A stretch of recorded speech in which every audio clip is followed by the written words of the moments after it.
Hey YouTube people, how are you? Today I'm out on the Ericson 38.2 in the Hudson River in New York with my pal Oliver. Say hi, Oliver. And my pal Coco. Say hi, Coco. Beautiful day to be sailing. Let's see, we're wing on wing right now. Just making our way. I see wing on wing here, if you could see it. Yep, there we go. Wing on wing. My 4-spar carbon fiber whisker pole that I accidentally cracked on my. Let's see, this would be the port stay. You can see what a bummer this is, you know. Look at that crack.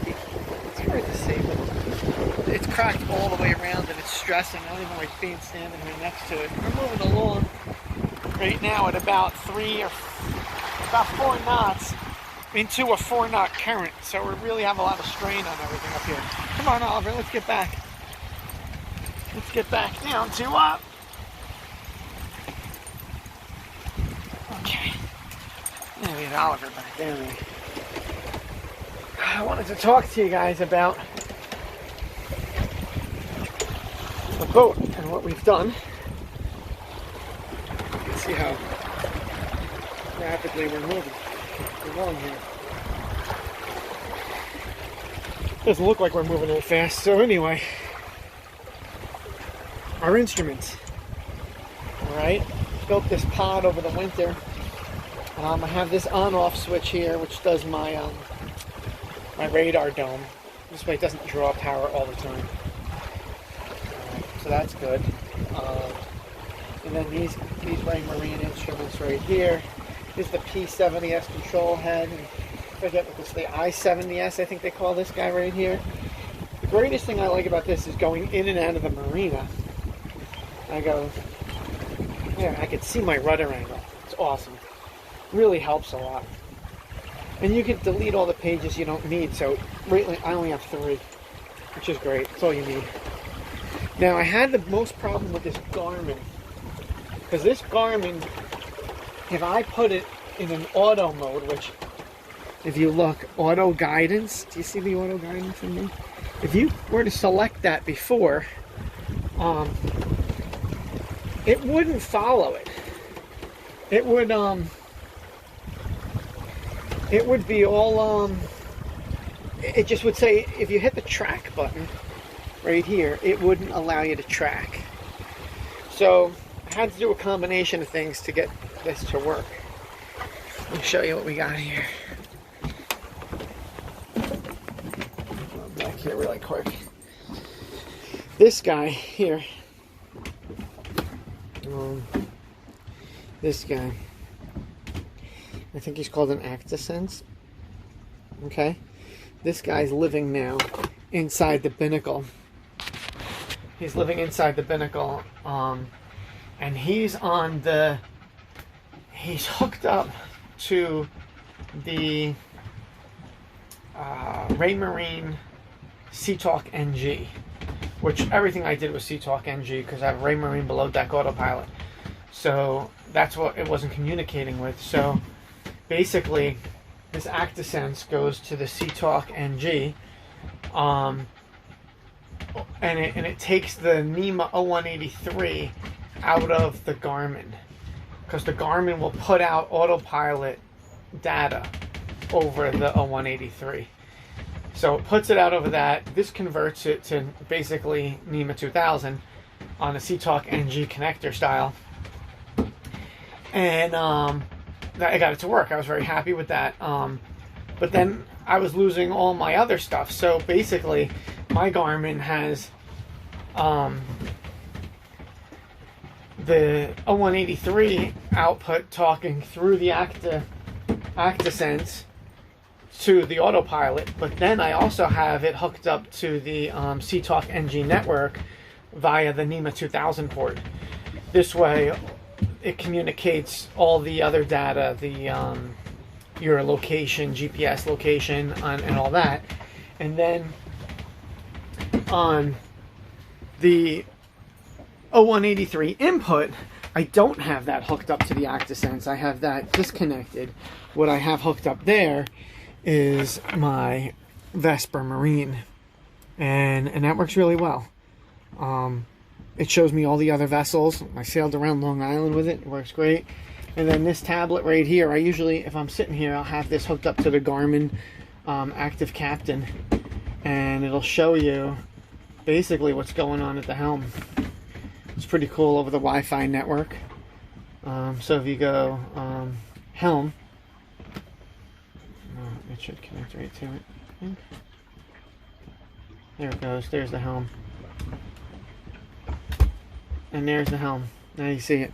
So you can see everything that's going on up there.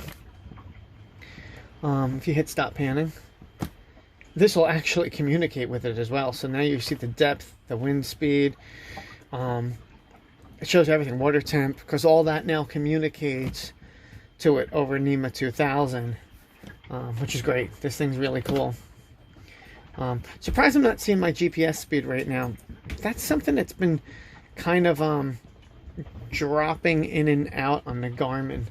I can use this as my GPS speed, as my GPS finder, which this thing works great. It picks up a GPS position automatically. And it says no position, so probably because I turned this on, it interferes with this a little bit. It takes a while, but it'll eventually drop it. There it goes. See, picked it right up. Once it comes on, it tells you the GPS satellite reception was lost, and it picks it back up again. GPS speed. We're doing 2-3 knots. So that's pretty cool. Now, I have the Xantrex system, and I have this little battery guy here that I got off eBay. He's pretty cheap. Those are running. The Xantrex system was on the boat already. I wasn't sure how that was going to work. But apparently it seems to work pretty good. Because down here, I have my lithium ion phosphate batteries. As you can see, those are Mighty Max batteries. They work really well. I'm really happy with them. And when this is set to, I think it's AGM2, I believe, or gel. What do I have it set to? It's on invert right now, and then I think it's on gel 2. And gel 2 keeps these guys nice and happy at the dock. Keeps them just topped off. It floats them good. They last. Oh my God, they last. I'd say they'd last about 24 hours. You could run those for 24 hours, and they'd be and that would take them down to 0. I usually do about 12 hours, getting down to 50, 40%, something like that. I've actually never seen them go to 40, but and then what I did to charge them up. Let's get this out of the way. Get yourself, Oliver. Okay. To charge everything up. Well, we're out in the ocean here, or when I was out in the ocean, and in the engine compartment here. You see it's off, but there is the this is the Max Charge MC614. See? I have that hooked up there. And I could adjust it. I have my little screwdriver here. You need that little screwdriver to adjust things. And then, a little light.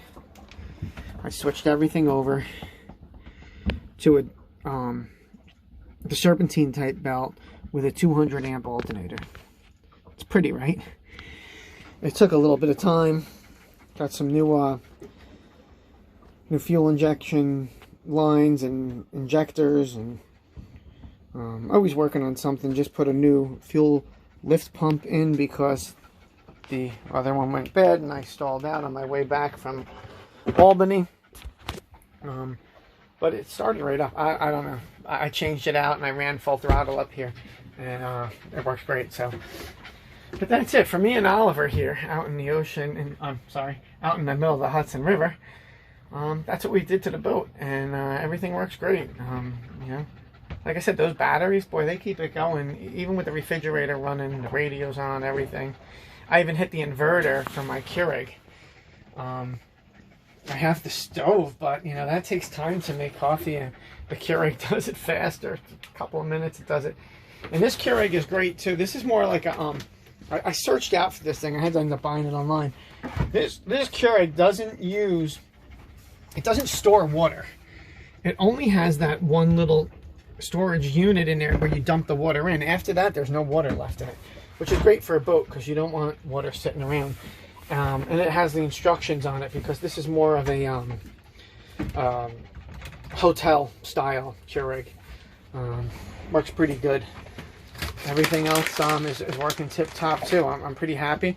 I think for this winter season, I got a few plans. I'm going to change my radio to a Bluetooth radio so I can connect to my phone and control the audio from up here at the cockpit. And I'm going to take those reefing lines down from the old school style little clutches they have up there, and I'm going to run them down here and add 2 more clutches so I can just do it from down below, let reefs in and out or something. Somehow single line reefing system. I got to look into that more. There's the Mid-Hudson Bridge coming up and the walkway, and that's just on the other side of that is home. And it looks like we have to turn to the starboard side about 10 degrees. All right, well, have a great winter, guys. I know we'll be working on the boat even though it's covered in blue shrink wrap the whole time. All right, cheers. Have an M&M.